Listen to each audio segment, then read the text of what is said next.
20, Ethan Garita. Number 25, Peter Sober.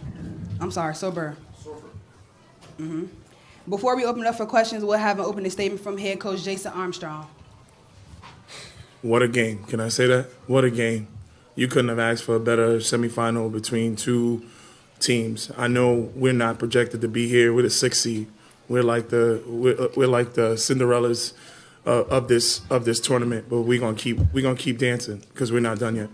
I keep saying it, and I believe in this team. We are the most dangerous team in this conference. And on any given night, anybody could step up for us, and that's what I love about this team. And we got contributions from everybody, even a young freshman in Gabe Harris, who came in and gave us 2 big blocks. And it helped a lot and gave Peter and Ethan some time to rest. And Janai played well too. But man, this was a hell of a game to be a part of, and I can only imagine people watching it at home how great this game was, especially down the stretch with the last minute to go. Thank you. And now we'll open up for questions. Please state your media affiliation. Nero B. Coleman with the Fairville Press newspaper. Coach, coming into the game, what did you feel was the most important thing you had to do to overcome Fairville State University? We had played them early in the season at our place, and I think somebody's phone is going off here. Oh, okay, cool. We had played them early in the season at our place, and we had a 30-point lead, and we lost it at the buzzer. And we understood how to, we had to understand how to close out games. The one thing we wanted to do was take away their guard play. And their bigs played solid, but we wanted to take away their guard play.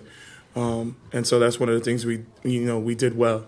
To me, it was at the beginning of this, with the awards going, I felt as though, and I'll be honest, I felt Reggie Hudson should have been on the backcourt, first team all backcourt, and he wasn't. And I felt like it was a slap in our face and a disrespect to him. This kid puts in a lot of work, and he shuts down every player that the best player on the team. And I felt like he deserved to make that, and he didn't. But he did a hell of a job tonight on Crest, who we know is their go-to guy.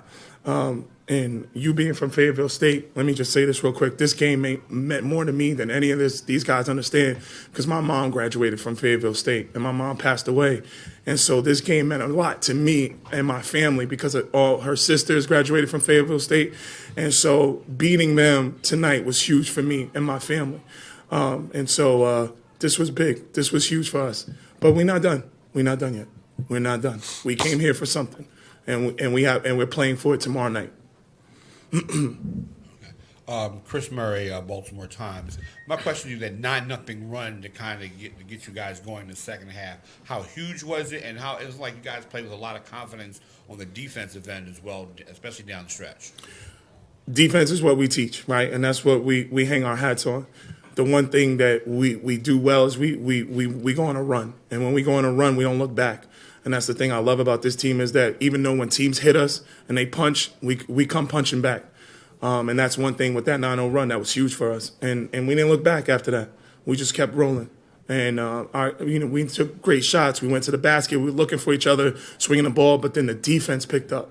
Defensively, when we score, our defense picks up on the defensive end. Hey, Coach Orlando Hughes, KRSP Network. You talked about the other day all the close games that you lost and how important that was going to be moving down the stretch. Right now, how do you feel about your team? Because, again, when Fayetteville came back, they went on top, and then I thought you saw it in the eyes, with Reggie's eyes, everyone was still focused. So how important was those early losses during the season and where you are right now? It was like battle tested, right? We go through those losses to prepare us for now, for this run that we're making now. Winston-Salem's another team that we faced during the season at their home. They were up 25, and we came back and we cut the lead with 5 minutes to go to 2. And so we know we could play with them.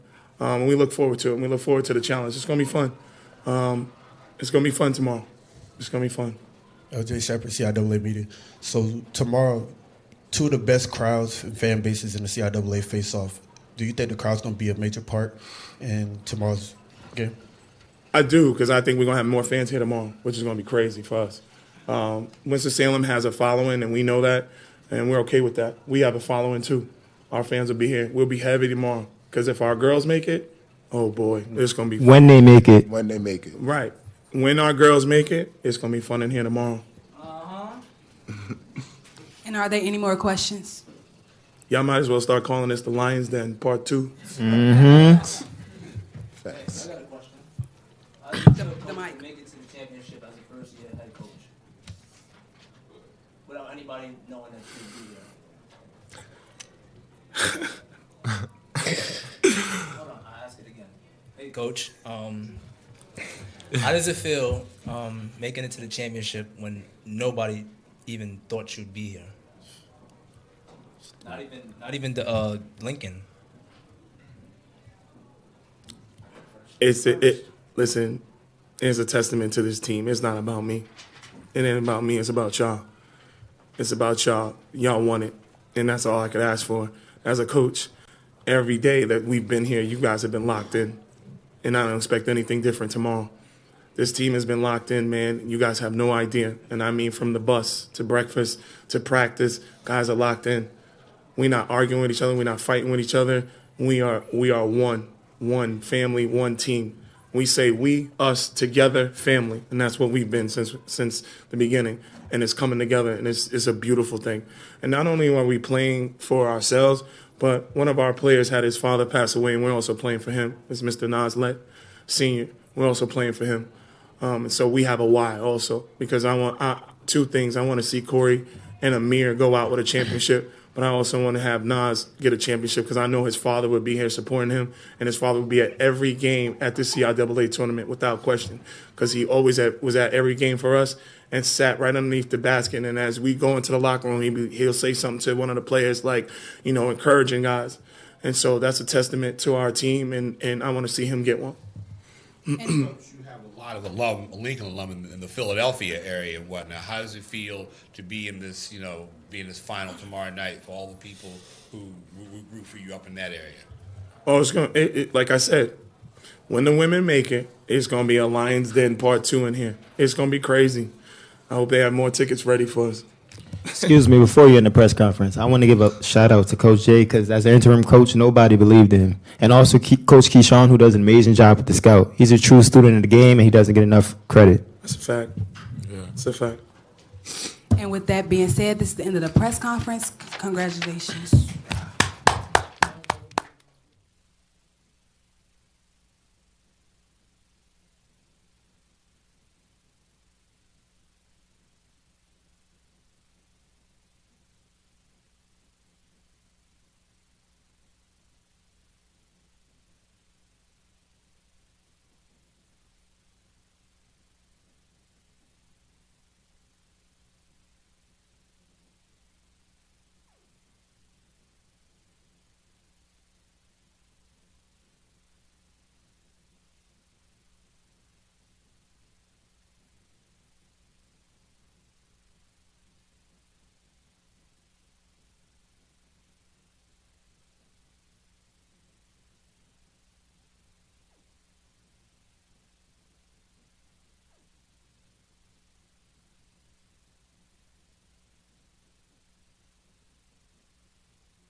Good evening. Welcome to the 2023 CIAA Postgame Press Conference. My name is Taisha Lindsay, your moderator for today. Joining us is head coach Luke DeLessio of Fayetteville State University, number 3, Crestworthy, number 5, DJ Myers. Before we open it up for questions, we'll have an open statement from head coach Luke DeLessio.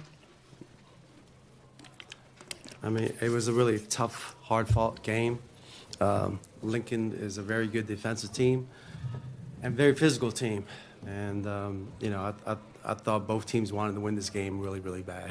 But unfortunately, just one team, you know, gets the victory. And they made the plays down the stretch that we didn't make, you know. The biggest thing that plagued this parts of the year is points off of turnovers. And when I saw it, that's the first thing I always look. And it was, they got 20 points to our 6 points off of turnovers. And then they also hurt us inside with 24 points to 14 points.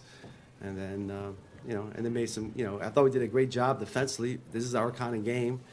Their leading scorers, we pretty much did a great job on them, but we just couldn't execute defensively and offensively the last couple of minutes of the game the way we need to. But I'm proud of the team, the effort, and then the 3 that we got at the end of the game, I thought was a great look for one of our better shooters. So I thought we played until last second. Yes, sir. And now we'll open up for questions. Please state your media affiliation. Nero B. Coleman with the Fayetteville Press. Coach, you know, we talked about getting to this point earlier in the season, and the fellas did a good thing. But I asked Coach from Lincoln what's his key to taking you guys down, and he said work on press and taking out your guards. Do you think that was part of what took, you know, helped them to win tonight, or was it something else? No, I mean, they were really physical with us. They did a job, especially on Crest. They didn't give them too many opportunities to score. So it was good, you know. But, you know, the thing that plagued us the last 3 or 4 games is foul shooting. I mean, it's really plagued us. Even last game and then the last game of the season, it's something that we work hard on it.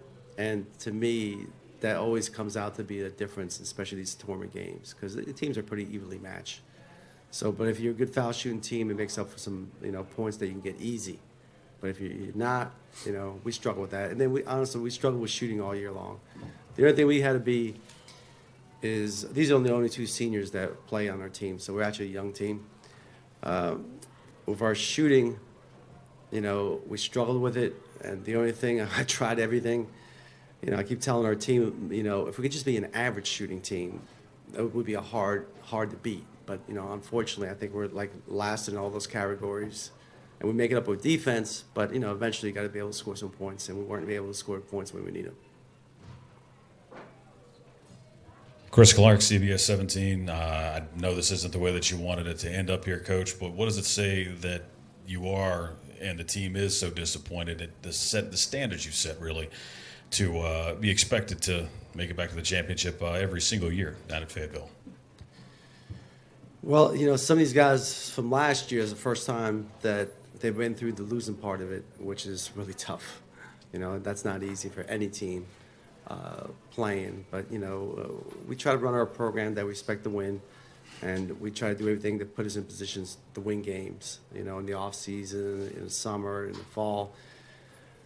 You know, we have a great group of guys, you know, and it took us a while to actually find our identity in this year. And we had a really tough schedule, and I thought by the end of the season we were playing really well. Lincoln played terrific.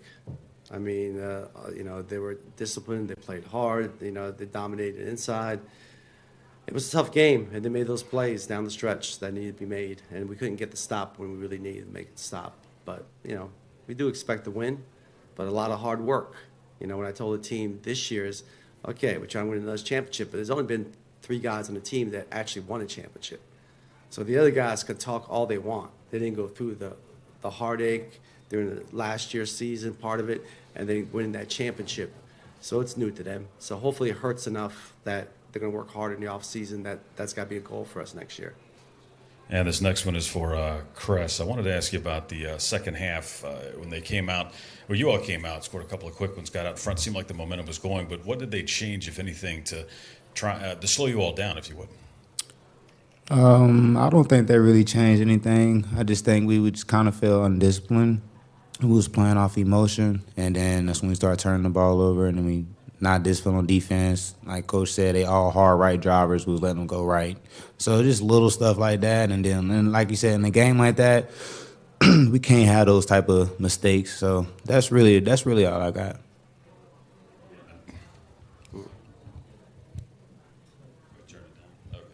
And one more for you specifically here. Like I said, I know this isn't the way you wanted it to end up, but considering where you started, which wasn't at Fayetteville, the last couple of years, incredible way to finish with a flourish for your career. Looking back on it, what do you think? I'm just thankful, man. Really, like I always give Coach Luke the most high praise. He really changed my life when I came to Fayetteville because I never really won anything. Come from Division I school, starting as a freshman, sophomore year, I didn't really play.